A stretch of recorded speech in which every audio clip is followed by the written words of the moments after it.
Welcome to Better by Great Place to Work, the global authority on workplace culture. I'm your host, Rula Amiri, Content Director at Great Place to Work. Diane Cafritz, EVP of Human Resources and General Counsel and Chief Compliance Officer at CarMax's, joins me today. And we talked all about hourly workers, from ways to make sure their work is meaningful to how to support their well-being and training and development needs. Diane shares lots of examples of what engages hourly workers and why, and reminds us that frontline workers are the face of your company and are your heroes, and they want what we all want, which is to feel valued. We hope this episode inspires you. Enjoy. Diane, welcome to the podcast. Thank you, Rula. It's good to be here. It's great to have you on. I was talking about who I was going to interview with a friend of mine for this next season, and she got so excited when I mentioned CarMax because she's a huge fan. Oh, wonderful. She sold her last 2 cars there, and she's always pleasantly surprised with how much she got, how easy it was. I sold my car when I moved to Chicago, so I haven't bought or sold a car in a long time. In years. So CarMax has been one of the Fortune 100 best companies to work for nearly 20 years. It's your 20th. Yeah, it's our 20th. Happy anniversary. Yeah, we feel that way. It's wonderful. Thank you. You're in the retail industry, and the majority of your workers are hourly. Yes. And I'm pointing that out because you're in an industry where the average worker is not having a great experience compared with people in other industries. And the average hourly worker is having a worse experience than salaried workers. So that's why I wanted to have you on, because that's not the reality at CarMax or at companies with great cultures. When we look at the differences between hourly workers and salaried workers, meaningful work is one of the biggest gaps of experience. So in retail, for hourly workers, about 40% find their work meaningful at an average company. And that number jumps to about 70 at best workplaces like yours on average. What do you do to create a sense of meaning and purpose for your workers? Yeah, I think that's a great question. And you might not intuitively think working at a used car dealership will give you purpose and meaning. So we know that we have to be very intentional about providing that for our associates. Everything we do is based on our 4 values: do the right thing, put people first, win together, and go for greatness. And we weave every program, every communication, every time a leader is in front of their team, they weave the values into that. And so our associates know that we will walk our talk. And then our vision is to ensure an iconic experience for everyone, everywhere. So whether you're a customer of ours, an associate, we're engaging in the community, we want your interaction with CarMax to be an iconic experience. And the great thing about trying to achieve an iconic experience is everybody can contribute to that. And so we link with our associates' work through their business objectives, through recognition, through our recognition programs, how they are contributing to an iconic experience for our customers, our associates, and our community. And then I'd say the last thing is we really have doubled down on our community efforts. We just hit our $100 million contribution over the lifetime of our programming. So that's very exciting. And we base our foundation dollars that we provide on what our associates is most important to them. And so we do that by putting no limits really on who they can give to. Obviously, it needs to meet legal requirements, but so that they can feel that the dollars that are important to them and the giving that they do, whether it's time or money, is something that's meaningful for them personally and in their communities. And we think that has really helped our folks feel part of something greater than just having a job. So let's drill down into that a bit. What is an iconic experience? How is that defined? Yes. And just kind of for the everyday hourly worker, what does a manager do to make that come to life, to kind of pair what they do to a meaningful and purposeful experience. Right. Yes. So an iconic experience I think of as like going above and beyond what whoever you're interacting would expect. So if your employee needs help on something for a peer, for instance, the peer stops what they're doing and gives that person the assistance, even though that may get them off track from their own productive work they're trying to accomplish. If it's a customer, it's really surprising and delighting them. So when they come in to sell a car, they have the seamless experience like you just referenced. And we tie back to our associates. So if you are reconditioning a car, you are a huge piece of how you sell a car, because if quality is such a big part of providing an iconic experience. So when we talk to our technicians and our detailers, we highlight their work. We highlight it within their team. We'll highlight it publicly saying, this is a car that would provide an iconic experience. This is the quality that we're looking for. And so that's ways in which we'll tie their work to it. And then we celebrate when they really go above and beyond for customers or above and beyond for their associates. And we have quarterly communications meetings in our stores and all of our sites. And in those meetings, we recognize above and beyond iconic experiences that are being delivered. And recognition is such a powerful way to make people feel great and valued in their organization. I want to touch on the result of this positive experience and this virtual cycle of care that happens at great companies. Can you speak to the connection between customer service scores and employee engagement? Yes. So we actually ask our customers about their satisfaction with the associates that they work with. And what we see is... How and when do you do that? So we survey our customers. So whether you've purchased from us or you're a shopper or you've sold a car to us, we'll send you a survey. And part of that survey is rating your satisfaction with whomever that you interacted with the associate. Okay. And then whatever that score is, so to speak, and the NPS score for associate satisfaction, we bring that back to the associate and we celebrate their wins and we help them improve when they are not meeting the expectations of our customers. And it's just this lovely cycle, right? If we only worked on the things that were opportunities for them, meaning when they didn't meet the customer's needs, then it would be somewhat of a beatdown, to be perfectly honest, because you're buying a used car. There are times when people are not satisfied with their experience. It's not what the majority of our customers experience, but nonetheless, it happens. So we really focus on what are you doing well? And let's really work on continuing those strengths. And when people are getting the recognition and they're getting that one-on-one manager conversation about their performance, we think that they're more engaged because they feel more valued. And again, you've got to focus on the pros and the cons of whatever the experience is, what they're doing well, what they need to work on. And we have seen that more engaged associates overall provide a much better experience for our customers. And that's why we can strive to be iconic. It's because we know we're focused on taking care of our associates. They'll take care of our customers and the rest will take care of itself. The other biggest difference in terms of the employee experience for hourly and salaried workers is psychological and emotional health. In retail, 44% of hourly workers at an average company say their workplace is healthy, compared with about 70% at the best companies.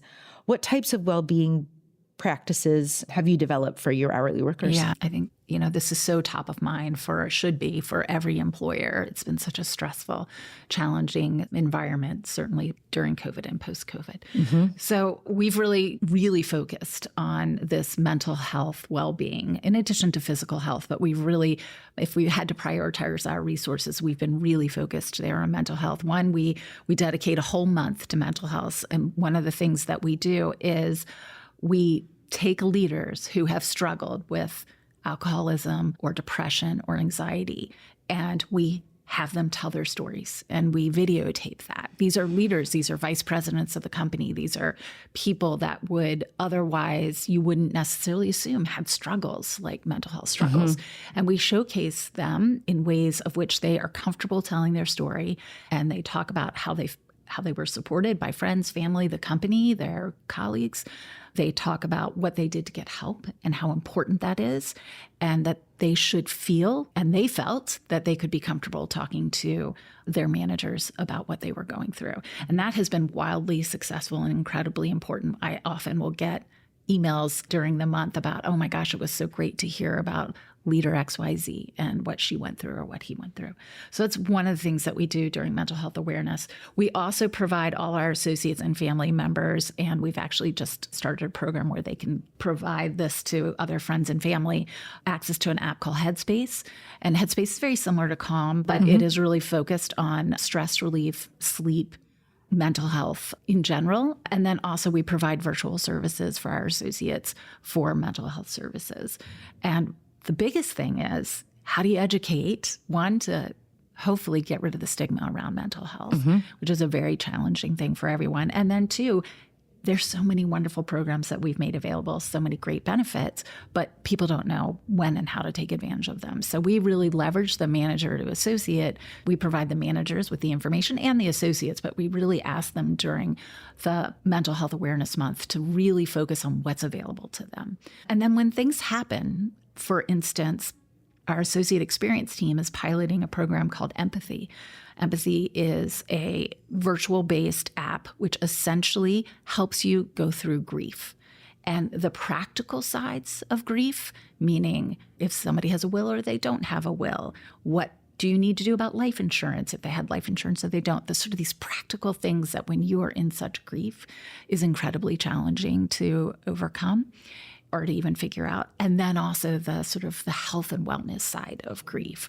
So we've been piloting that. We don't have the results yet of how successful it's been, but it's those types of things that you really need to think about. When are going to be the most stressful times for your associates, and how can we as an organization help them get through it? And then on the well-being side, on the health and financial well-being, because financial well-being obviously is very critical to health, is we really have tried to make it more accessible and more affordable. Those are the two things, particularly our hourly workers tell us all the time when we survey them: affordability, accessibility. And so for both, for instance, we have done every sort of virtual service that you can provide. We just started physical therapy virtual services for our associates.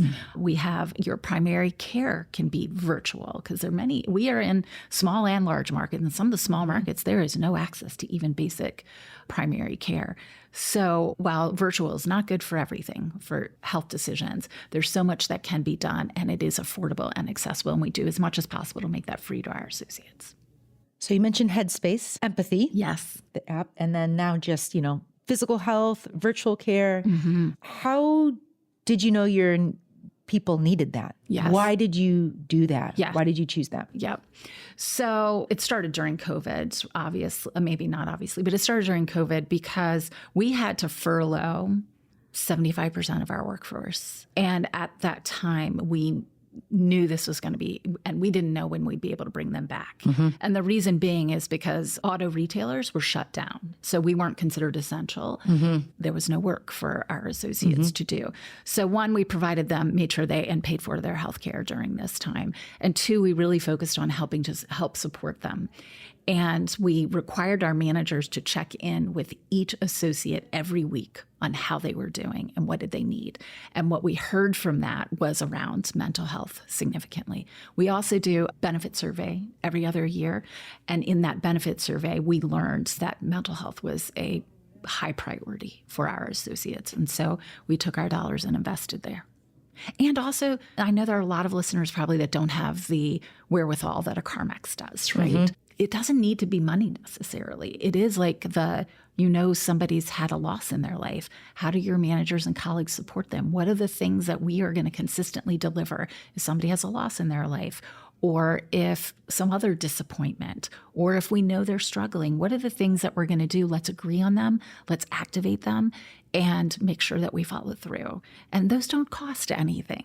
It's just supporting your associates and connecting with them where they are in their lives. Right. It's encouraging them to have these conversations or just to check in. Absolutely. That's right. I just want to have a follow-up around grief in particular. Was this something that came up, feedback that you heard of people needing more mental health support around that life experience in particular? I think what we were seeing was that what we wanted to do was say, what's the common, incredibly stressful event in people's lives and what can we do? And that is, we believe, the most, right? If you have a loss in your life. Yeah. And so if we could figure that out and what the right recipe was with technology and personal interaction and what the company could provide, then we could take other areas that may be stressful in people's lives and unpack it and figure out what else we should be doing. So we wanted to start there. And what has the engagement been? So we're still in it. We're still in the pilot, but so far it's been super. And it's funny, when we rolled this out, we got comments from our associates unsolicited of, my goodness, what an amazing thing you're doing. Even our young associates who don't expect to have any loss in their life were really impressed that a company cared in that way. Yeah, I'm impressed. Oh, thank you. So I think for the listener, the takeaway here is you asked your workers, you listened, Yeah. and you did something. Yes. Because sometimes people hear meditation apps, they can become checklist items. Right. That's why I asked, how and why did you choose that? It's specific to your workers and to your company. And that's the real takeaway. Yes, absolutely. Yeah. Yeah. Yeah. These programs can be expensive. So if you aren't really leveraging all that can be offered and communicating appropriately and embracing them as leaders and managers and associates, then you're right. It's a check the box exercise, and why bother? And what's been the engagement with the Headspace? It's been great. It's been fantastic. I get up all the time in front of our associates and talk about the Headspace app and how I'm using it.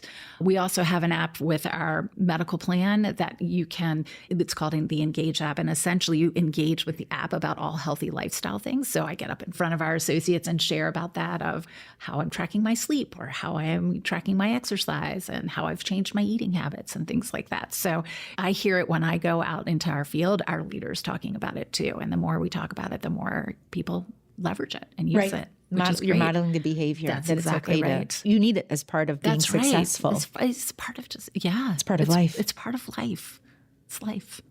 Our research also tells us that hourly workers would feel more supported with training and development.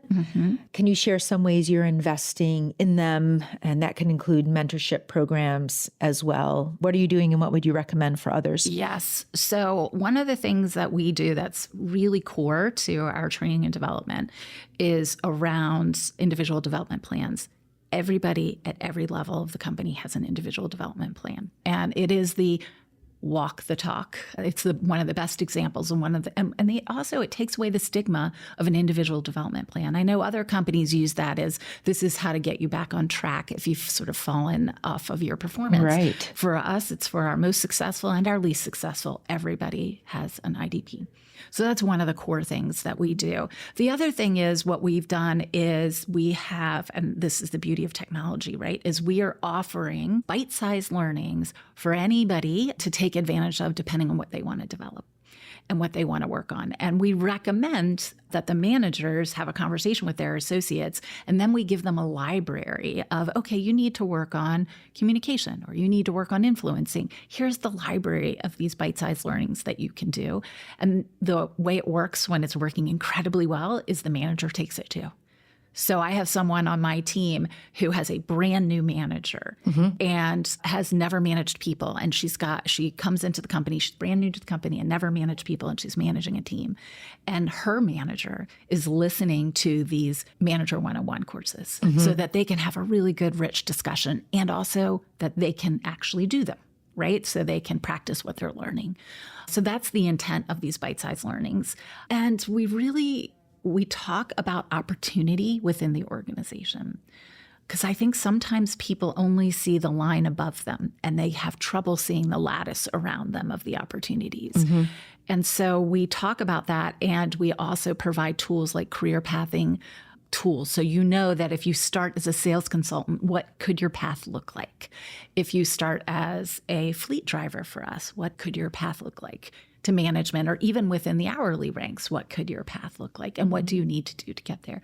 That's the goal of, we're not as sophisticated as we'd like to be on career pathing. We're working on it. It's a big priority this year in particular, but we've provided the basics so that our managers can have really great conversations with our associates. You know, it's something that we're really incredibly proud of, our training and development. And we have, aside from being on the Great Places to Work list, our second most prideful moment is that we're on the list for the best companies that train and develop.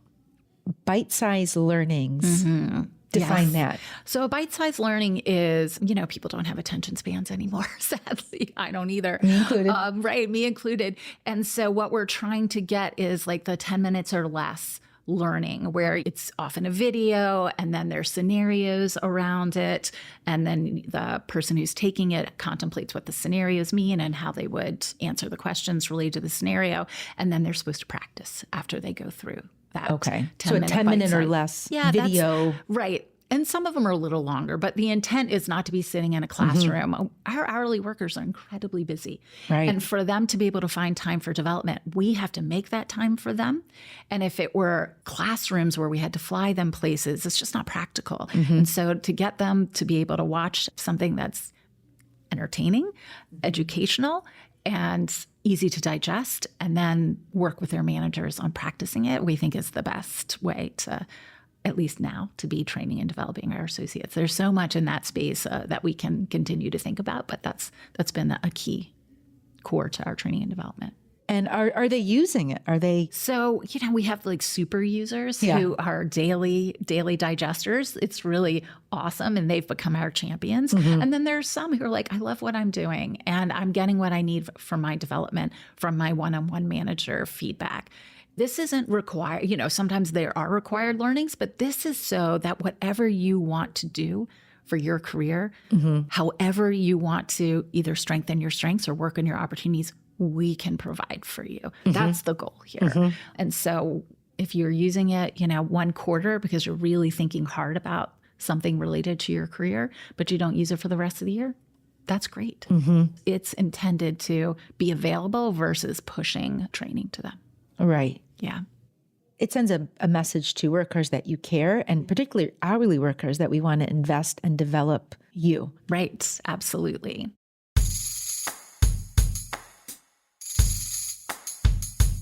Hey, everyone. If you like listening to the podcast, then don't miss the Great Place to Work for All Summit in April in Las Vegas, where you will learn from the best in the world, meet more than 1,500 leaders, and get insights on what the data says drives business success.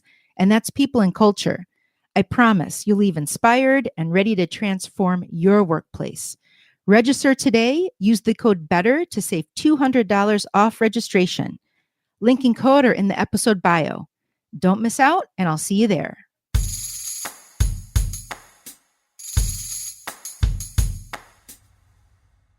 We're going to switch gears. All right. And talk about you for a bit. What advice would you go back and give your younger self? Yes, I love this question. I think I'd tell myself to enjoy the ride. I think we're busy, we can be stressed. Sometimes I wouldn't stop and smell the roses. And it's just too important. Joy is such a huge piece of being engaged at work, engaged in life, that while I had high engagement for my 20 plus years at CarMax, throughout, I probably could have had more fun. It was there for me to take the fun and the joy, but I tended to be more overly serious and perhaps too intense for my own good.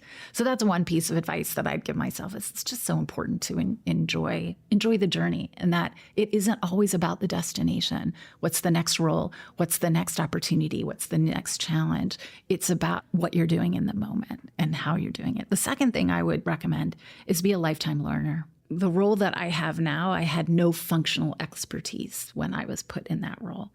And the CHRO role, and now EVP of HR and legal.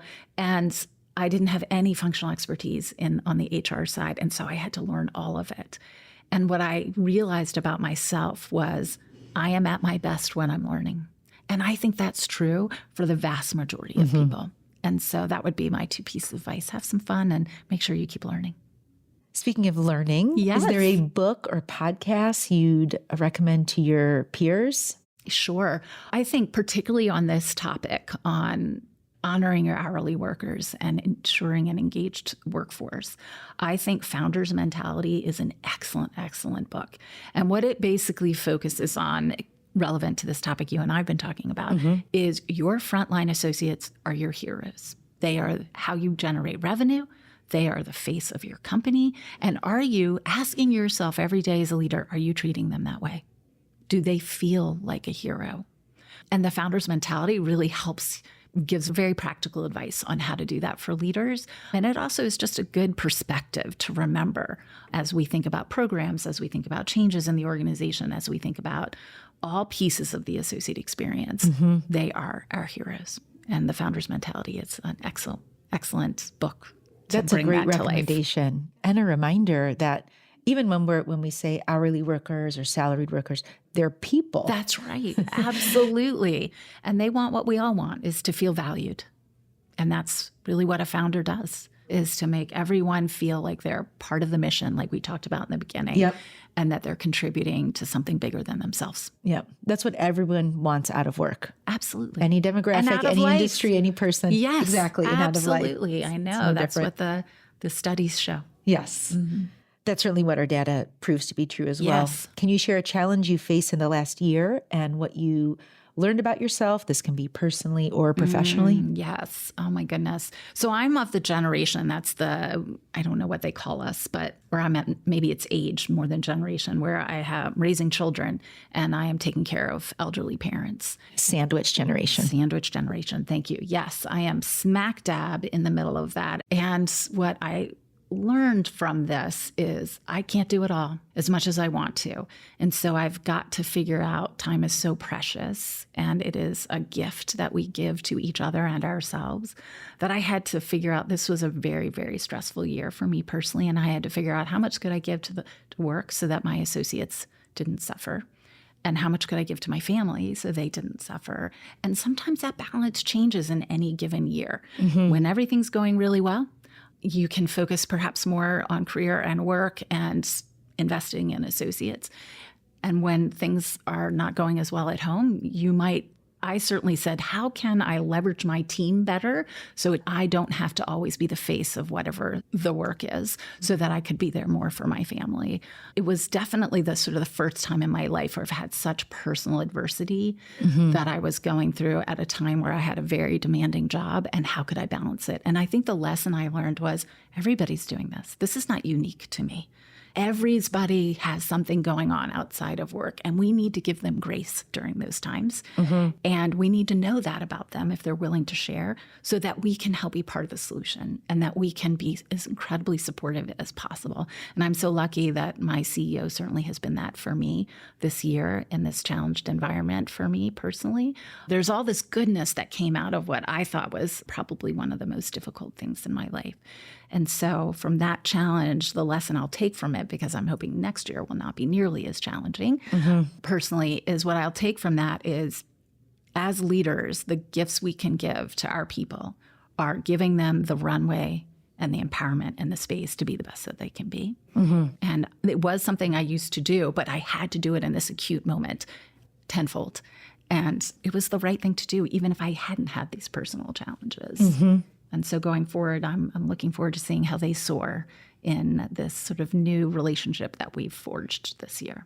Employees who are caretakers are the fastest growing group in terms of identity in the U.S. That's interesting. 1 in 5 are unpaid caretakers, meaning like yourself. Right. You find yourself to be a caretaker because there's a shortage of them.